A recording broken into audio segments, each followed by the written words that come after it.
Hello, welcome back to my channel. আমি Anwesha, revealing the আনএক্সপ্লোরেড তরফ থেকে চলে এসেছি আমাদের পুরুলিয়া ট্রিপের অন্তিম পর্ব নিয়ে। আজ আমাদের পুরুলিয়া কাটানোর তৃতীয় এবং শেষ দিন। পুরুলিয়া এলে তোমরা কি কি দেখবে, আর নিজেদের গাড়ি নিয়ে এলে কেমন খরচ হতে পারে, আর কোন সময়ে এখানে আসা আদর্শ হবে, তার বিস্তারিত বর্ণনা থাকবে আমাদের আজকের ভিডিওতে। তাই তোমরা ভিডিওটা স্কিপ না করে পুরোটা দেখতে থাকো। আমরা আজ সকালেই একেবারে হোটেল থেকে চেক আউট করে বেরিয়ে পড়লাম। আজ আমরা বাড়ি ফেরার আগে ঝালদা সার্কিটের বেশ কিছু জায়গা ঘুরে দেখব। এখন আমাদের প্রথম গন্তব্য মুরগুমা ড্যাম, যেটা আমাদের হোটেল থেকে প্রায় 22 কিলোমিটারের রাস্তা, 1 ঘন্টার কাছাকাছি সময় লেগে যাবে। এই পুরো রাস্তাটাই একেবারে জঙ্গলে ঘেরা সরু পথ দিয়ে, তবে এই সবুজে ঘেরা পুরো রাস্তাটা কিন্তু বেশ ভালো লাগছে। কিছু দূর অন্তর অন্তরই চোখে পড়ছে ছোট ছোট গ্রাম।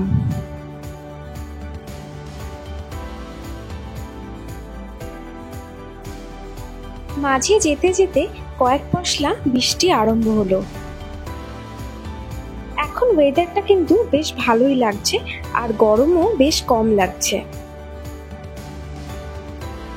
তবে আবার কিছুক্ষণ পরে বৃষ্টি থেমে গিয়ে রোদের দেখা মিলল। যেতে যেতে আবার একটা ছোট গ্রামে প্রবেশ করলাম।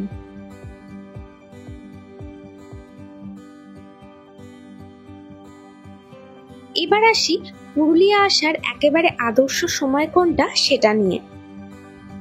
জুন, জুলাই এবং আগস্ট অর্থাৎ বর্ষাকালে এই পুরুলিয়া কিন্তু বেশ সবুজে ভরে যায়, তাই এই সময়টা কিন্তু বেশ ভালোই লাগবে ঘুরতে। এবং তার সাথে বিভিন্ন ড্যামগুলো এবং ঝর্ণাতেও কিন্তু জলের পরিমাণ বেশি থাকবে। এরপর অক্টোবর থেকে ফেব্রুয়ারি মাস অবধি থাকে একেবারেই শীতল আবহাওয়া। এই সময়টাও কিন্তু পুরুলিয়া ঘোরার জন্য একেবারেই আদর্শ সময়। আর মার্চ ও এপ্রিল মানেই পলাশ ফুলের সময়।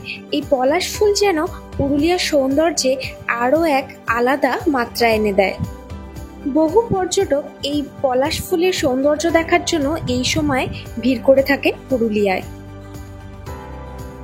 আমরা এখন যে রাস্তাটা দিয়ে যাচ্ছি, এই রাস্তাটা কিন্তু একেবারেই সরু পথ, আর চারপাশে পুরোপুরি জঙ্গলে ঘেরা, এবং সামনে থেকে কোনো গাড়ি এসে গেলে পাস দেওয়ার জায়গা একেবারেই নেই। আরো কিছুক্ষণ পর থেকে একেবারে যে রাস্তাতে এসে পড়লাম, সেই রাস্তাটা কিন্তু একই রকম সরু, আর চারপাশে রয়েছে ভর্তি কাঁটা গাছ, যার ফলে আমাদের গাড়িতে অসংখ্য স্ক্র্যাচ হয়ে যাচ্ছে। তাই এই রাস্তায় বড় গাড়ি নিয়ে আসা একটু চাপের বলে মনে হচ্ছে। বেশ কিছুটা পথ এইভাবে আসার পরে আমরা আবার একটু বড় রাস্তাতে এসে পড়লাম।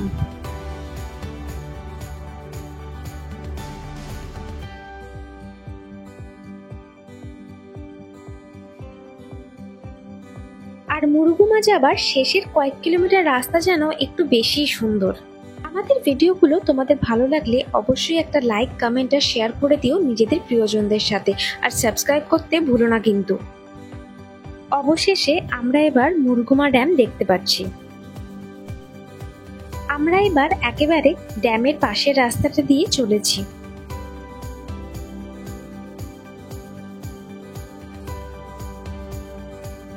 তবে এখন গরমকাল বলে জলের পরিমাণ কিন্তু বেশ কম রয়েছে।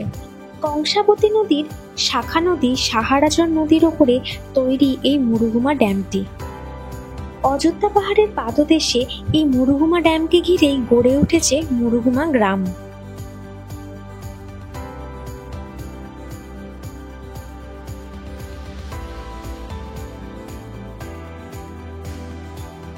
এই মুরগুমা ড্যাম ঘুরে এবার আমাদের পরবর্তী গন্তব্য খয়রাবেড়া ড্যাম, যা এখান থেকে মোটামুটি 28 কিলোমিটার দূরত্বে অবস্থিত। 1 ঘন্টার কাছাকাছি সময় লেগে যাবে। তবে প্রত্যেকটা রাস্তায় কিন্তু অসাধারণ।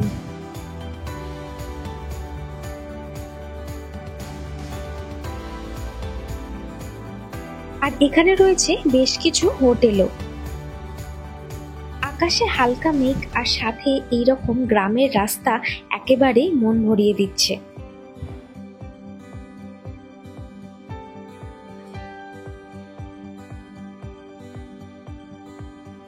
এই পুরো জার্নির রাস্তাগুলো এতটাই সুন্দর যে আমাদের বেশ কিছুক্ষণ পর পর এক একটা জায়গায় দাঁড়াতেই হচ্ছে।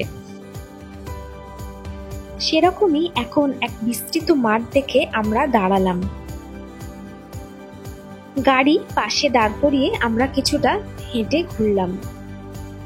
দূরে পাহাড় আর সাথে এই এত সবুজ, জায়গাটা কিন্তু অসাধারণ লাগছে।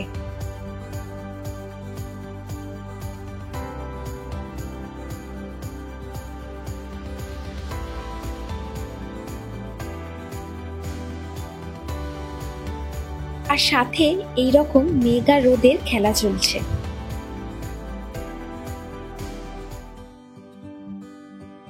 আর অল্প কয়েক কিলোমিটার দূরে রয়েছি খয়রাবেড়া ড্যাম থেকে।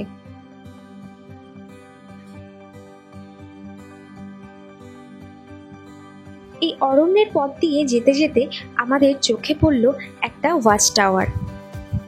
এটা হলো বাঘমুন্ডি ওয়াচ টাওয়ার। আর আমরা গেট দেখলাম ওপেন করাই রয়েছে, তাই আমরা ভেতরে ঢুকলাম। ওয়াচ টাওয়ারের একদম ওপরে চলে এসেছি।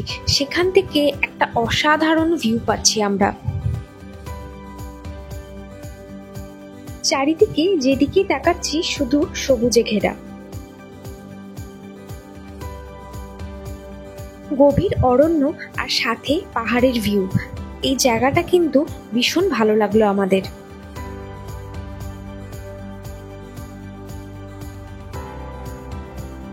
ওই যে নিচে গেটের একদম পাশেই আমাদের গাড়ি দাঁড় করানো রয়েছে। এই হলো খয়রাবেড়া ড্যামের কাছে যাবার মেন গেট। এখন গরমকাল বলে এই ড্যামেও কিন্তু জল একেবারেই কম রয়েছে। এখানে বেশ কিছুটা সময় কাটিয়ে এরপর আমরা চললাম আমাদের পরবর্তী গন্তব্যে।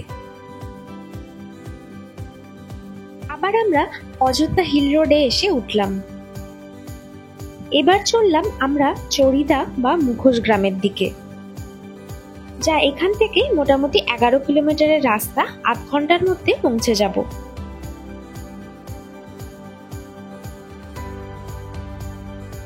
আমরা বুড়দা ক্রস করার পর থেকে ঝালদা বাঘমুন্ডি রোডে এসে উঠলাম। এই রাস্তাটাও কিন্তু ভীষণ সুন্দর। আমাদের সমস্ত জার্নির লাইভ আপডেট পেতে আমাদের ফেসবুক পেজ ও ইনস্টাগ্রামে আমাদের ফলো করতে পারো। তার লিংক আমি ডিসক্রিপশন বক্সে দিয়ে দিচ্ছি, আর এখন তোমরা স্ক্রিনেও দেখতে পেয়ে যাবে। এই যে আমরা এবার চড়িদা গ্রামে প্রবেশ করছি। গাড়ি এবার সাইডে রেখে আমরা একটু আশেপাশে দোকানগুলো ঘুরে দেখব। এই চড়িদা গ্রামটি পুরুলিয়া জেলার ঝালদা মহকুমার অন্তর্গত। আর এখানের জনসংখ্যা মোটামুটি 3000-এর কাছাকাছি। এই গ্রামে আসলে তোমরা দেখতে পাবে প্রায় প্রত্যেকটা বাড়িতেই এই ছৌ নাচের মুখোশ তৈরি হয়। এই গ্রামের শিল্পীদের হাতের কাজ কিন্তু পৃথিবীর বিভিন্ন জায়গায় ছড়িয়ে পড়েছে। এখান থেকে অনেক কিছুই বিদেশে রপ্তানি হয়।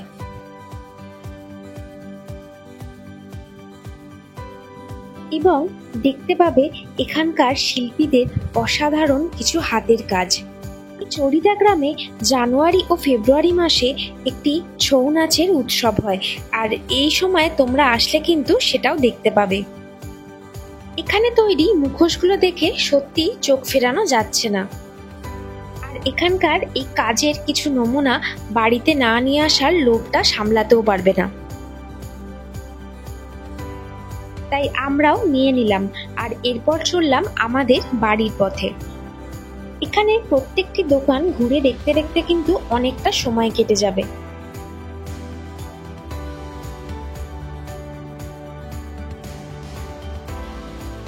বাদিকে দেখা যাচ্ছে মাঠা পাহাড়। এই রাস্তা কিন্তু খুবই ভালো, আর চারপাশের ভিউটাও কিন্তু বেশ সুন্দর। পেরিয়ে গেলাম পাখি পাহাড়ও। পুরুলিয়াকে পুরোপুরি খুব ভালোভাবে ঘুরতে গেলে মোটামুটি এটাকে 3টে সার্কিটে ভাগ করে নেওয়া হয়। প্রথম সার্কিট হলো অযোধ্যা সার্কিট, দ্বিতীয় গড় সার্কিট, আর তৃতীয় হচ্ছে ঝালদা সার্কিট। এই অযোধ্যা সার্কিটে তোমরা কি কি দেখবে সেটার একটা লিস্ট তোমাদেরকে করে দিলাম। আশা করছি এটা থেকে তোমাদের বুঝতে একটু সুবিধা হবে। এখানকার দর্শনীয় স্থানগুলোর মধ্যে রয়েছে অযোধ্যা আপার ড্যাম ও লোয়ার ড্যাম, ময়ূর পাহাড়, পাখি পাহাড়, বামনি ফলস, দুর্গা ফলস, চরিদা মুখোশ গ্রাম, লহরিয়া ড্যাম এবং লহরিয়া বাবা মন্দির, আর মার্বেল রক এবং সীতাকুণ্ড। আর ঝালদা সার্কিটের বেশ কিছু স্থান তোমরা আজকে আমাদের এই ভিডিওতে দেখতে পেয়েই গেছো। আমাদের অযোধ্যা সার্কিট ঘোরার বিস্তারিত ভিডিও আমাদের চ্যানেলে রয়েছে, যারা এখনো দেখোনি তারা অবশ্যই দেখে নিও, আর তার লিংক আমি ডেসক্রিপশন বক্সে দিয়ে দিচ্ছি। আমরা পুরুলিয়াতে কোথায় ছিলাম আর থাকা খাওয়ার খরচ কেমন সমস্ত ডিটেলস কিন্তু তোমরা আগের ভিডিওতে পেয়ে যাবে। এবার একটু মন খারাপ লাগছে, কারণ এবার আমাদের বাড়ি ফিরতে হবে। আমাদের 3 দিনের ছুটি শেষ। এখন আমাদের প্রায় 281 কিলোমিটার ফিরতে হবে, আর সেটা যেতে সময় লেগে যাবে মোটামুটি 7.5 ঘন্টার মতো। ফেরার সময় আমরা বিষ্ণুপুর আর জয়পুরের জঙ্গল হয়ে ফিরবো। আর তোমরা যারা লং ড্রাইভ ভালোবাসো আর নিজেরা ড্রাইভ করতে ভালোবাসো, তাদের জন্য কিন্তু এই পুরুলিয়ার রাস্তা একেবারেই পারফেক্ট, ভীষণ ভালো লাগবে। ফেরার পুরো জার্নিটায় কিন্তু রাস্তা আমরা বেশ ভালোই পেয়েছি। এবার আসি এই 3 দিনে নিজেদের গাড়ি নিয়ে পুরুলিয়া ট্রিপ করলে মোটামুটি কিরকম খরচ হতে পারে তার একটা আইডিয়া নিয়ে। আমাদের হুগলির কোন্নগর থেকে এই পুরুলিয়ার পুরো ট্রিপটা করতে 3 দিনে খরচ হয়েছে প্রায় 7,800 টাকার মতো ডিজেল। এছাড়া যাওয়া আসা মিলিয়ে টোল রয়েছে 350 টাকার। আমরা মোট 6 জন ছিলাম, আর আমাদের মোটামুটি এই 3 দিনে প্রায় পার হেড 2,500 টাকার কাছাকাছি খরচ হয়েছে। এর মধ্যে থাকা খাওয়া সমস্ত কিছুই ইনক্লুডিং। এই গাড়ির তেল এবং টোল বাদে বাকি খরচটাই কিন্তু পুরোপুরি ডিপেন্ড করছে তোমাদের নিজেদের ওপর। কেমন জায়গায় থাকছো আর কি খাচ্ছ সেটার উপরে পুরোপুরি নির্ভর করছে। আশা করছি আমার এই ভিডিওটা তোমাদের কিছুটা হলেও হেল্প করবে। আজকের ভিডিওটা আমি এখানেই শেষ করব। আবার খুব তাড়াতাড়ি চলে আসবো আমাদের নতুন কোনো এক ট্রিপের গল্প নিয়ে। ততক্ষণের জন্য টাটা, সবাই ভালো থেকো, আর থ্যাঙ্কস ফর ওয়াচিং।